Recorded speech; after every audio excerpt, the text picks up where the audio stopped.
Joined now by Betty Hyde, who is the chair of the board for the Colorado Women's Hall of Fame. And right now you are actually in the process of looking for nominations for this year's Hall of Fame inductees. Is that right? Yes, we are. Our nomination period closes on August 1st, 2017, and our induction is March the 28th, 2018. So what does it take for a woman to be in the Colorado Women's Hall of Fame? What are you looking for in nominations?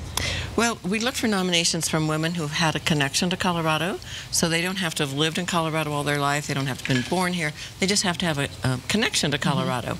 But they have to have done something that's outstanding in their chosen career field. They have to have done something to elevate the status of women and open new frontiers.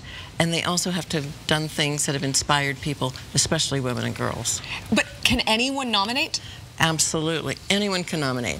We're getting nominations from people all around the United States who know Awesome. women from Colorado that they want to nominate. So anyone can nominate. That's wonderful. How many women are in the Hall of Fame for Colorado? And can you think of any notable ones? Oh, yes. Right now we have 152. Wow. Next March we'll induct 10 more, 6 contemporary and 4 historic. And we think we're the only organization that recognizes women from the past.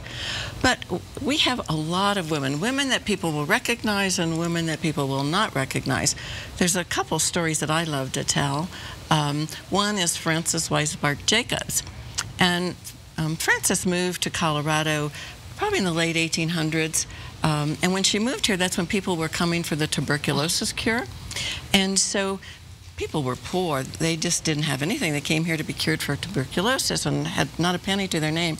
So as she was walking around the city, people would beg, and so she would donate money. So then she started going to her friends and asking them to help donate.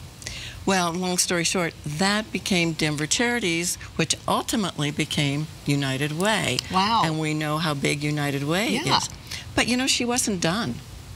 Because they were sick, she went to her friends and they wouldn't, a lot of medical people wouldn't treat them because they didn't have any money.